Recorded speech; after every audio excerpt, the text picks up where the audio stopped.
എജുബോട്ടിന്റെ മക്കളൊക്കെ നമ്മുടെ ഗിവ് അവയുടെ അനൗൺസ്മെന്റിന് വേണ്ടി കാത്തിരിക്കുകയായിരുന്നു. നിങ്ങൾ എല്ലാവരും ആകാംക്ഷയോടുകൂടി എന്നാണ് ഗിവ് അവേ എന്നുള്ളത് ലൈവിലൊക്കെ ചോദിക്കാറുണ്ടായിരുന്നു.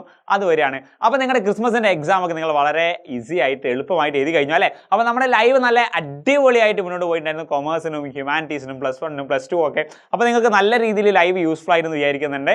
നമ്മുടെ ലൈവിൽ പറഞ്ഞ അതേ ചോദ്യങ്ങളാണ് നമ്മുടെ എക്സാമിന് വന്നിട്ടുള്ളത്. അപ്പോൾ നിങ്ങൾ നിങ്ങളുടെ ഫ്രണ്ട്സിനൊക്കെ ഒന്ന് ഷെയർ ചെയ്യാം. നല്ല അടിപൊളിയായിട്ട് നല്ല ക്ലാസ്സസ് ഇവിടെ ഉണ്ട്. ഈ ക്ലാസ്സസ് നിങ്ങൾക്ക് വരികയാണെങ്കിൽ, ഈ ക്ലാസ് കേൾക്കുകയാണെങ്കിൽ എളുപ്പത്തിൽ നിങ്ങൾക്ക് എക്സാം എഴുതാൻ പറ്റും. നല്ല രീതിയിൽ നിങ്ങൾക്ക് ഹെൽപ്ഫുൾ ആയിരിക്കും. നിങ്ങൾ എന്ത് ചെയ്യുക, മാക്സിമം ഫ്രണ്ട്സ് ഇത് ഷെയർ ചെയ്യാം. അപ്പോൾ മറക്കാണ്ട് നമ്മുടെ ഗിവ് അവേ എന്നാണ് ഡിസംബർ 27 ബുധനാഴ്ച കൃത്യം 7 മണിക്ക് എജുപോർട്ടിന്റെ +1 കൊമേഴ്സ് ആൻഡ് ഹ്യൂമാനിറ്റീസ് ചാനലിൽ നമ്മുടെ എല്ലാ ഫാക്കൽറ്റീസും വന്ന് നമ്മുടെ ഗിവ് അവേ അനൗൺസ് ചെയ്യുന്നതായിരിക്കും. എന്താ ഗിവ് അവേ? ഒരു ഐപാഡ് ആണ്, അതുപോലെ തന്നെ സ്മാർട്ട് വാച്ചസും ഉണ്ട്.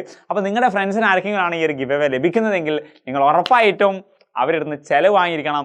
നല്ല കോസ്റ്റ്ലി ആയിട്ടുള്ള ഫുഡ്, ഹൈ കോസ്റ്റ്ലി ബ്രേക്ക്ഫാസ്റ്റ്. നമ്മുടെ ശ്രീനിവാസ് ഏതോ ഫിലിമിൽ പറയുന്നില്ലേ, അതേപോലെ നല്ല കോസ്റ്റ്ലി ആയിട്ടുള്ള ബ്രേക്ക്ഫാസ്റ്റ് അല്ലെങ്കിൽ കോസ്റ്റ്ലി ആയിട്ട് ഫുഡ് അവരുടെ നിങ്ങൾ ചിലവാങ്ങണം. ഇനി നിങ്ങൾക്കാണെങ്കിൽ നിങ്ങൾ തീർച്ചയായും നിങ്ങളുടെ ഫ്രണ്ട്സിന് ചിലവ് കൊടുക്കണം. അതിൽ നിങ്ങൾ ആരും മടി കാണിക്കേണ്ട. കാരണം 19,000 രൂപ വിലയുള്ള നല്ല കോസ്റ്റ്ലി ആയിട്ടുള്ള ഗിഫ്റ്റാണ് കിട്ടുന്നത്.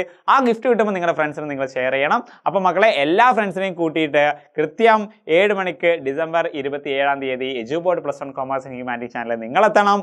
ഞങ്ങളുണ്ടാകും. നമുക്ക് ഒരുമിച്ച് ആരാണോ വിന്നർ എന്ന് അവരെ അനൗൺസ് ചെയ്യാം. ഈ ഒരു വിന്നറെ അനൗൺസ് ചെയ്യുമ്പോൾ അത് ആരാണെന്ന് അറിയാനുള്ളൊരു ആകാംക്ഷ ഉണ്ടാകും. നമ്മുടെ ഈ ഓണം ബമ്പറൊക്കെ വരുമ്പോൾ എന്ത് ചെയ്യും, കുട്ടികൾക്ക് കേരളത്തിലെ മുഴുവൻ ജനങ്ങൾക്ക് ആകാംക്ഷ, ആരാണ് ഓണം ബമ്പർ, ആർക്കാണ് 25 കോടി ആർക്കാണ്, അത് അറിയാനുള്ള ഒരു ക്യൂരിയോസിറ്റി എല്ലാവർക്കും ഉണ്ടാകും. അപ്പോൾ ആ ക്യൂരിയോസിറ്റി എല്ലാവർക്കും ഉള്ളത് കൊണ്ട് ആ ക്യൂരിയോസിറ്റി ഉള്ളവർക്കൊക്കെ നിങ്ങൾ അയച്ചു കൊടുക്കുക. അവരൊക്കെ എന്ത് ചെയ്യാം, നമ്മുടെ ലൈവിലേക്ക് കൂട്ടിക്കൊണ്ടുവരാം. അപ്പോൾ സെറ്റല്ലേ? അപ്പോൾ നമുക്ക് നമ്മുടെ ഓണം ബമ്പർ അല്ല, ക്രിസ്മസ് ബമ്പർ അല്ല, നമ്മുടെ എജുപോർട്ടിന്റെ ഗിവ് അവേ അനൗൺസ് ചെയ്യുന്ന അന്ന് കാണാം. അതുവരെക്കും ബൈ.